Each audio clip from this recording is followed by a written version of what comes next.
नमस्ते। आज आप लोगों से बात करते हुए मुझे बहुत खुशी है। ऐसे एक भारत की बात, जो भारत आने वाले समय में विश्व गुरु बनने जा रहा है, उस भारत की बात हम लोग कर रहे हैं। और उसका आयोजन जिन संस्थाओं ने किया, विवेकानंद केंद्र कन्याकुमारी और जनसेवा केंद्र, इन्होंने बहुत ही एक अच्छा काम किया है। और मुझे ये बात कहते हुए बहुत खुशी हो रही है कि बड़े परिश्रम के साथ इन्होंने स्वयं होकर, मतलब ये कोई सरकारी काम नहीं था, इनके लिए एक आवश्यक नहीं था, परंतु एक समाज कार्य के नाते इन्होंने जो कार्य हाथ में लिया है वो बहुत महत्वपूर्ण है। और इस श्रृंखला में बहुत लोगों ने अपना योगदान दिया है।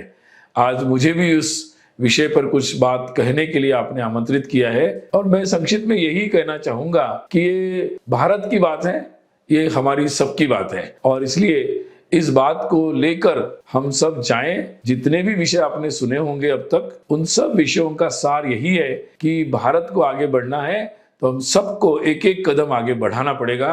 और वो एक कदम हम आगे बढ़ाने के लिए वो विचार पूर्वक जाना पड़ेगा। तो वो विचार क्या है? क्यों हमारा भारत श्रेष्ठ है, क्यों हमें भारत को आगे बढ़ाना है, और हम भारत के आगे बढ़ने में ही केवल हमारा कल्याण नहीं, विश्व का कल्याण है। इस बात को बहुत अच्छे से गहराई से समझना आवश्यक है। मुझे कुछ बात समझ में आई तो मुझे लगा कि आपसे ये बात जरूर करनी चाहिए, और इसीलिए मैं आज इनके निमंत्रण पर आपके बीच में उपस्थित हूँ। हम सभी लोग बहुत भाग्यशाली है कि हमारे देश को ऐसे ऐसे लोगों ने जन्म लिया और जिन्होंने देश की स्वाधीनता के लिए अपना सब कुछ लगा दिया। और हम लोगों को इस युग में 1947 में ब्रिटिशों से, उनकी सत्ता से स्वाधीनता मिली। वैसे तो हम बहुत भाग्यशाली है क्योंकि दुनिया में बहुत सारे ऐसे देश है कि जिनके ऊपर किसी ने आक्रमण किया, उनका अस्तित्व, उनकी स्वाधीनता सब कुछ समाप्त हो गया। परंतु अपने देश में सतत ऐसे लोग रहे जिन्होंने कभी भी हार नहीं मानी, जिन्होंने अपने देश, अपनी संस्कृति, अपना धर्म, उसका महत्व और उसकी प्रासंगिकता को बहुत अच्छे से समझा। और इसलिए उन्होंने अपने जीवन से भी ज्यादा महत्व अपने इस राष्ट्र और संस्कृति को दिया। इसी का परिणाम है कि इतने सारे आक्रमण, इतने सारे दबाव, उसके बाद भी आज 2024 में हम एक भारत के नाते हैं, हम एक हिंदुस्तान के नाते हैं, हम एक दुनिया के एक अच्छे देश के नाते हम लोग यहाँ उपस्थित हैं। आज के समय में भी हम लोग अपने देश पर गर्व कर सकते हैं कि हम उसी संस्कृति को, उसी नमस्ते को हमने रखा है, उसी भगवान श्री राम को हम लोगों ने अपने आराध्य के रूप में रखा है 2024 में भी। और ये श्रृंखला हजारों वर्ष तक तब चलती है जब कई लोग उसके लिए अपना जीवन लगा देते हैं। ये जो सर्वोच्च भाव है, सबसे बड़ा भाव, मतलब जिसकी कोई उसकी गिनती नहीं कर सकते, ऐसा ये जो भाव है, ये अपने राष्ट्र की विशेषता है। और इसीलिए ये देवभूमि है, क्योंकि ईश्वर की कृपा और उसकी इच्छा के बिना ये संभव नहीं है। इस हजारों वर्षों की जो श्रृंखला थी, उसी कारण से हम लोग लगातार संघर्षरत रहे। और उसी संघर्ष का परिणाम ये हुआ कि 1947 में हम लोगों को ब्रिटिशों की दास्तां से मुक्ति मिली है। और इसलिए ये जो अमृत हम लोगों को मिला है स्वाधीनता का, उसके पीछे कई लोगों का बलिदान है। कुछ लोग मानते हैं कि कुछ लोगों के या किसी एक प्रकार के प्रयत्न से ही हम लोगों को ये स्वाधीनता मिली, परंतु वास्तव तो ये है कि हमारे देश में, देश के हर कोने में, उत्तर, दक्षिण, पूर्व, पश्चिम, पूर्वोत्तर, कोई भी कोना ले लीजिए, हर जगह जिसको जैसे समझ में आया, भाव एक ही था कि मेरी भूमि है, ये मेरा धर्म है, मेरी संस्कृति है, मेरे लोग हैं, और उनके कल्याण की बात, उसके स्वाभिमान की बात मेरे लिए सर्वोच्च है। हाँ, रास्ते अलग अलग थे और कोई भी रास्ता खराब या नहीं था, क्योंकि उसमें एक पवित्र उद्देश्य था। उसका जो इंटेंशन था वो पवित्र था, शुद्ध था। रास्ते अलग अलग हो सकते हैं, उन रास्तों के बारे में अपनी सहमति या असहमति हो सकती है। और इसीलिए आज जब स्वाधीनता के बारे में सोचते हैं तो हमें उन सभी के बारे में स्वाभिमान और उनके सबके प्रति गर्व का भाव रखना चाहिए। वो चाहे गांधी जी थे, उनका अहिंसा का मार्ग था, या हमारे क्रांतिकारी चंद्रशेखर आजाद, भगत सिंह, सुखदेव, राजगुरु, स्वतंत्र वीर सावरकर जैसे क्रांतिकारी थे, उनके प्रति भी हमें उतना ही स्वाभिमान रखना है जिनका मार्ग हिंसा का था। या सुभाष चंद्र बोस, जिन्होंने अपने ही भारतीय सैनिक जो विदेशी सत्ता के साथ लड़ रहे थे, उन्हीं को उन्होंने प्रेरित किया भारत माता के लिए संघर्ष करने के लिए। देश का हर कोना बच्चे, बूढ़े, जवान, पुरुष, महिलाएं, मतलब कोई छूटा नहीं था। हर कोई इस धुन में था कि कैसे, किस रास्ते से, जिसको जो रास्ता मिल जाए वो सब लगे थे कि देश को स्वाधीनता कैसे मिल जाए और अपने देश, धर्म, संस्कृति की रक्षा कैसे हो।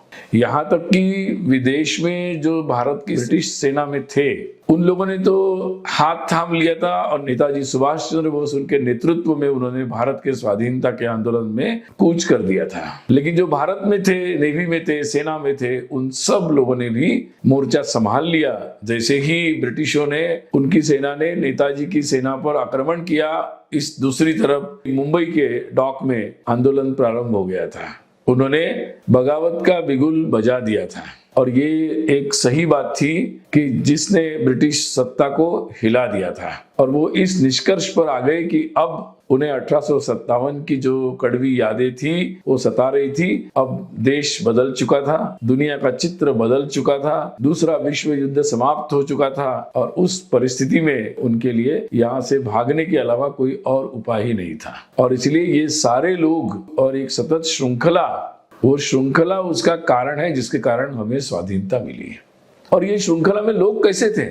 भगत सिंह के साथी कौन है? एक सुखदेव है, एक राजगुरु है। आप लोकमान्य तिलक के साथी कौन है? लाल बाल पाल है, एक बंगाल से है, एक पंजाब से है। कैसे कैसे साथी है? श्याम कृष्ण वर्मा जी गुजरात के हैं और लाला लाजपत राय पंजाब के हैं, लेकिन उनके क्रांति का असर बंगाल तक पड़ रहा है। ये ऐसा चित्र है। तमिलनाडु आज जिसके बारे में लोग चर्चा करते रहते कि वहां स्वाधीनता आंदोलन हुआ कि नहीं हुआ, वहां डिक्लेरेशन हो रहा है स्वाधीनता के लिए। उसका नाम क्या है? उसका तमिल डिक्लेरेशन नाम नहीं है, उसका नाम है जम्बूद्वीप डिक्लेरेशन। तमिलनाडु में स्वाधीनता के आंदोलन में नया न्यूज़पेपर आ रहा है, उसका नाम रखा जा रहा है हिंदू।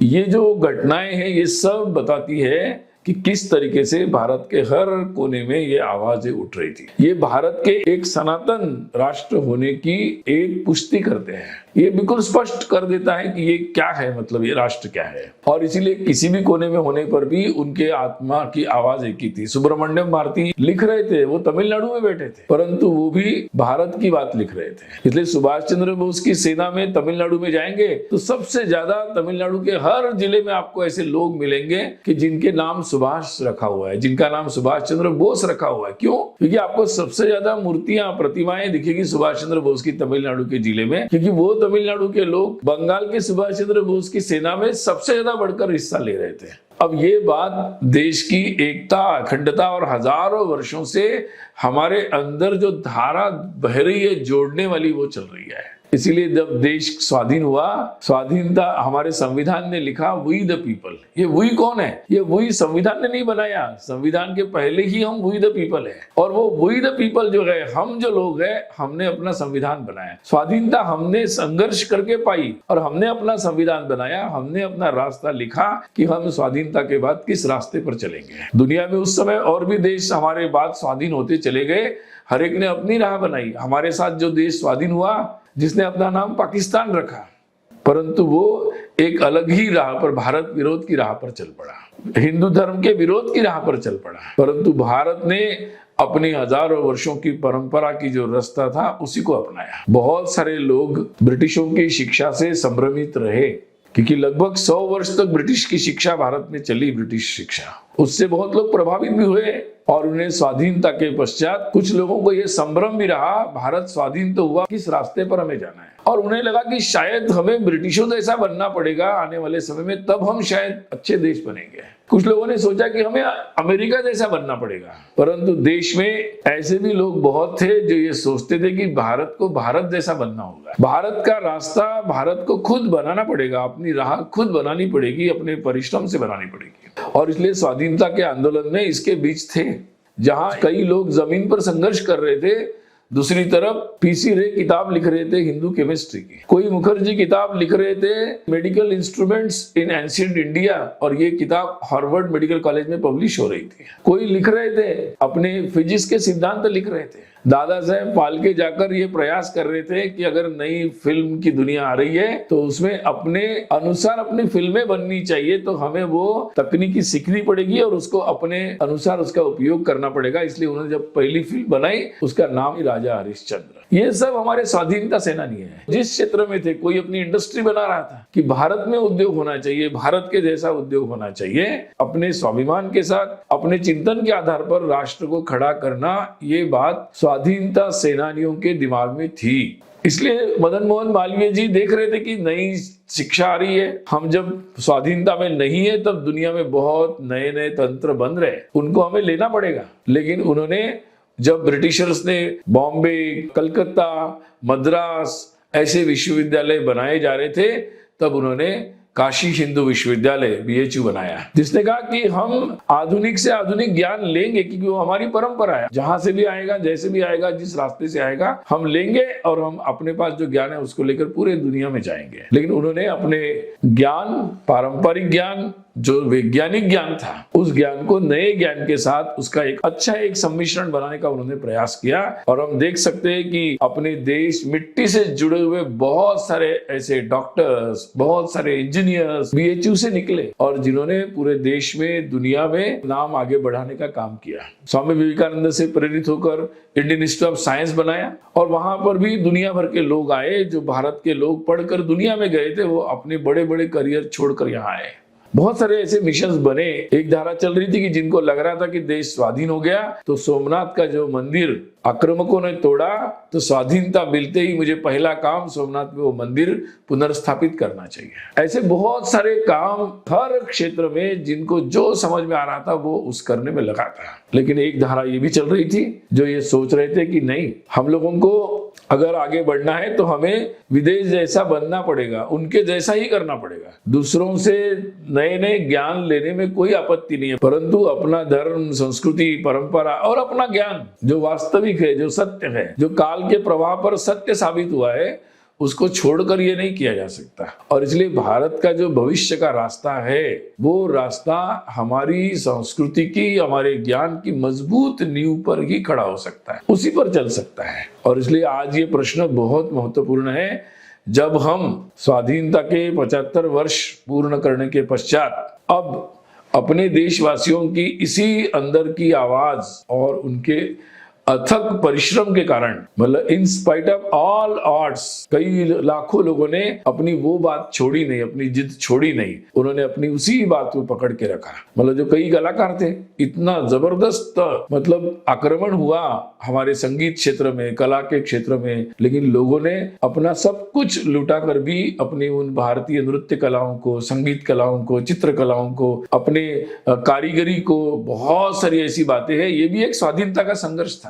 ये सब अपनी परंपराओं को, अपने त्योहारों को, अपने ग्रंथों को, बहुत चीजों को लोगों ने बचा के रखा। आज हमें जो सहज रूप से ये बातें उपलब्ध है, तो कई बार लोगों को लगता है वो तो थी नहीं, वो उसको भी बचाने के लिए, उसको रखने के लिए लोगों ने अपने परिवार, अपने जीवन, बहुत कुछ लुटा दिया है। वो सारी संघर्ष गाथा है। और इसलिए आज जब हम अपने समृद्धि का रास्ता खोजने की स्थिति में आए हैं और भविष्य की राह की हम देख रहे हैं, तो हमें ये सोचना जरूरी है कि हमारा देश कैसा बनेगा। दुनिया में ऐसे भी देश की प्रगति हुई है पिछले 400 वर्षों में कि जिन्होंने सोचा कि जो ज्ञान था, मतलब विज्ञान, तो उस विज्ञान के आधार पर नई नई तकनीकी बनती चली गई। जो मूलभूत विज्ञान था वो तो भारत में हजारों वर्षों से था, परंतु जो मानव हित में होगा, जो पर्यावरण के हित में होगा, उसी प्रकार की तकनीकियों का विकास किया गया जो मानव हित में होगी, जो सृष्टि के हित में होगी। परंतु पिछले 400 वर्ष में जब हम उस मैदान में थोड़े पिछड़ गए थे, उस समय ऐसे इन बातों को भुलाकर जैसे जैसे जिसके दिमाग में आया उस तरीके से नई तकनीकों का निर्माण हुआ, और जिसने मानव जीवन के साथ क्या होगा, मानव मूल्यों का क्या होगा, मानव की संस्कृति का क्या होगा, परिवार का क्या होगा, पर्यावरण का क्या होगा, इसको सोचे बिना ही बहुत सारी बातें आगे बिगड़ गई। और निश्चित रूप से उन्होंने हमारे जीवन में नए बदलाव लाए, जो तो मनुष्य का स्वभाव है। कोई सभ्यता रुकती नहीं है, मनुष्य सभ्यता हमेशा ही आगे बढ़ती है। परंतु कहीं ना कहीं हमारी संस्कृति और मानव जीवनों के मूल्यों के साथ समझौते होते चले गए। दुनिया के बहुत सारी ऐसी संस्कृतियां हैं जिन्होंने अपनी संस्कृतियों से समझौता करते चले गए, और जैसे जैसे तकनीकी आई, जैसे जैसे बातें आई, उसको वो आगे बढ़ाते चले गए।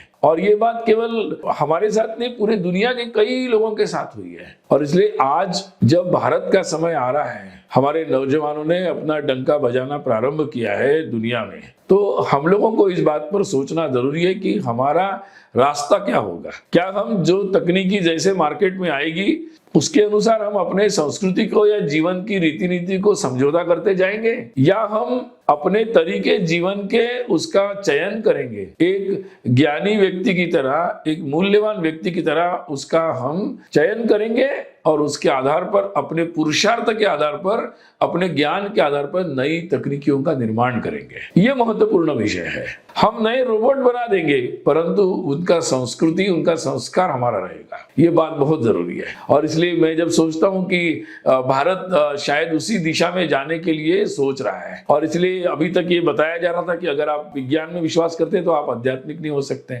आप आध्यात्म या धर्म की बात कर रहे हैं तो आप विज्ञानवादी नहीं हो सकते। और इसलिए अंधश्रद्धाओं को इतना जोर से खींचा गया कि जैसे धर्म का ही विरोध हो गया। और ये आर्थिक विकास आप करना चाहते तो आप अपनी परंपराओं को पीछे छोड़ दो। इस तरीके से परस्पर विरोधी ऐसी बाइनरीज, ऐसी बातों को दुनिया में प्रसारित किया गया, और एक तरीके से वही जीवन मूल्य बन गए जिसके परिणाम हम देश दुनिया में देख रहे हैं। सबसे विकसित देश भी उसका सामना कर रहे हैं, आई हुई समस्याओं का। थोड़ी बहुत मात्रा में हम भारत के लोग भी उसका सामना कर रहे हैं। अभी भी हमारी समस्या उतनी बड़ी नहीं है जितनी दुनिया के सबसे विकसित कहे जाने वाले देशों की बन गई है। और इसीलिए हमें पीछे नहीं जाना है, हमें आगे जाना है, हमें चांद तक पहुंचना है। परंतु जहां हम चांद पर पहुंच रहे हैं उस समय हमें अपने आराध्य जीवन मूल्यों के आदर्श ऐसे भगवान श्री राम का भव्य राम मंदिर भी उसकी जन्मभूमि पर बनाना है। तो ये जो कॉम्बिनेशन है कि भारत एक तरफ अपने हजारों वर्षों के जीवन मूल्य और संस्कृति को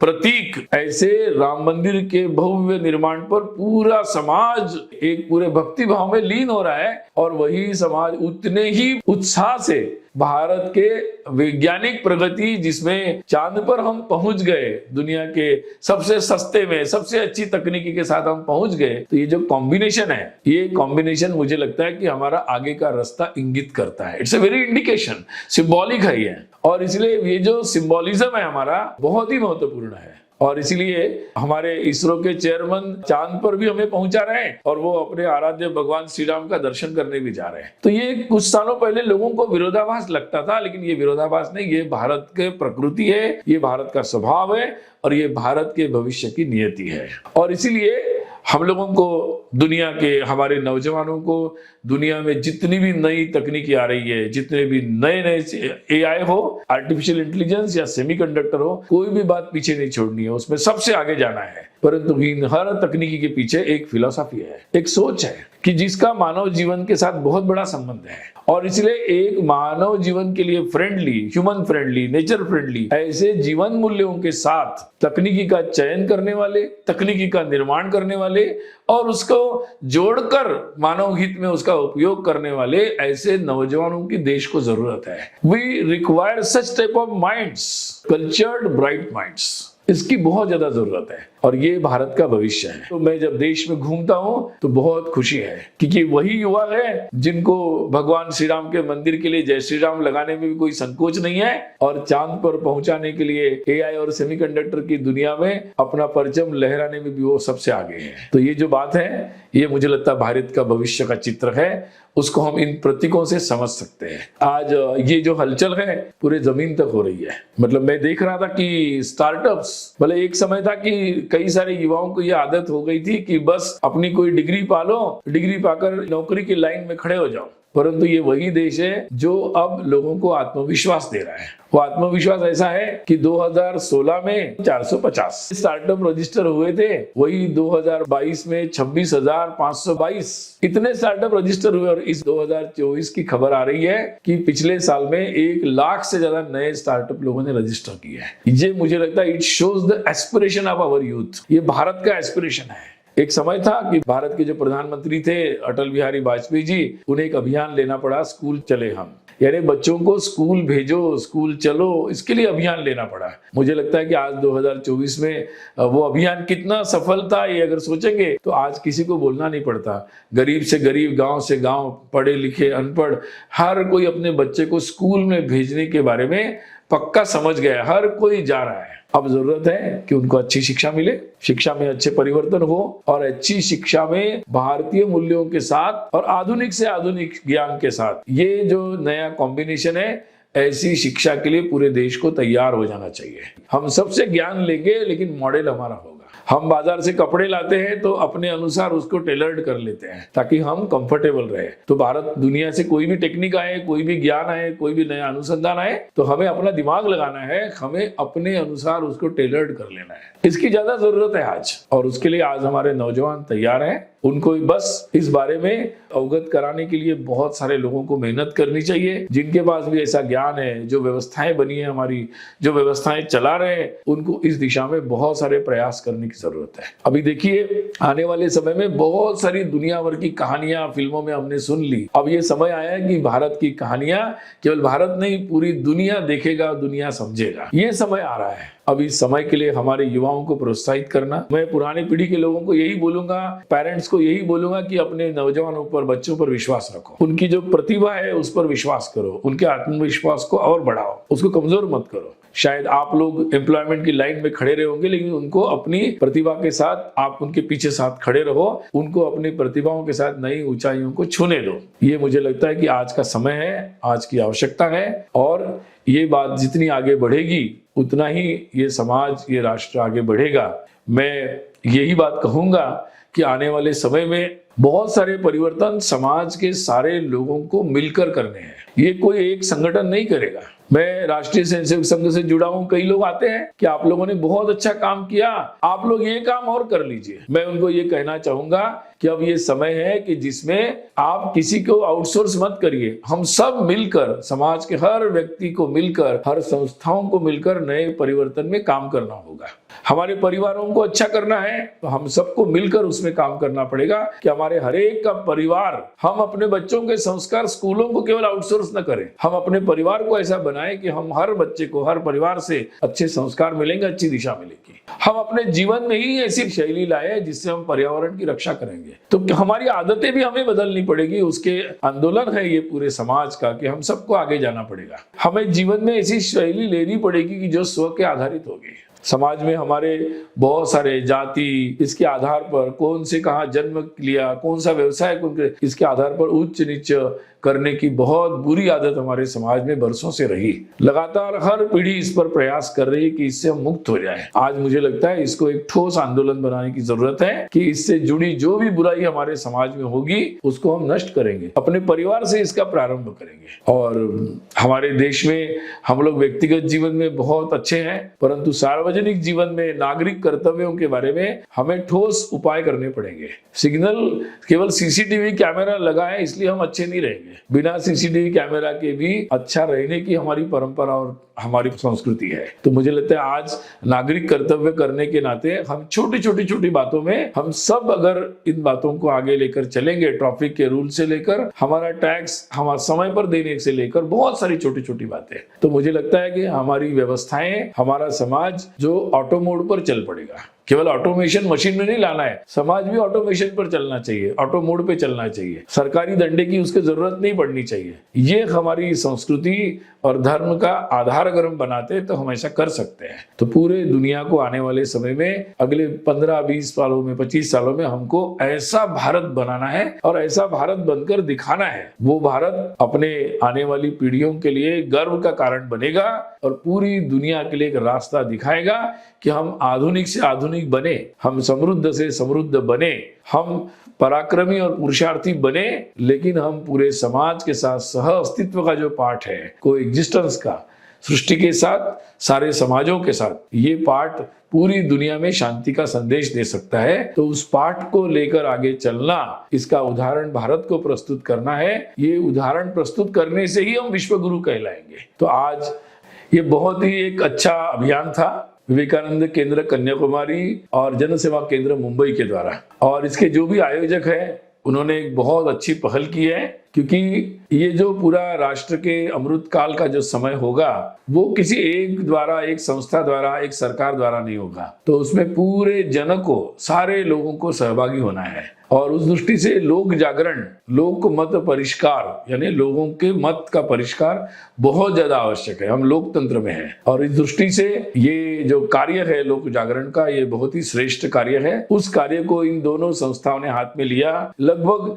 180 से ज्यादा ऐसे उद्बोधन उन्होंने आयोजित किए और आने वाले उस सारे उद्बोधन की श्रृंखला में मुझे भी सहभागी होने का अवसर मिला। इसके लिए मैं उनको धन्यवाद देता हूं और मेरी शुभकामना है कि आपका ये कार्य, हम सब मिलकर, आपके साथ भी बहुत सारे लोग जुड़ेंगे, सब मिलकर हम इस कार्य को आगे ले जाएंगे और भारत माता को हम उसके उच्च सिंहासन पर आरूढ़ स्वयं देखेंगे। यही शुभकामना। भारत माता की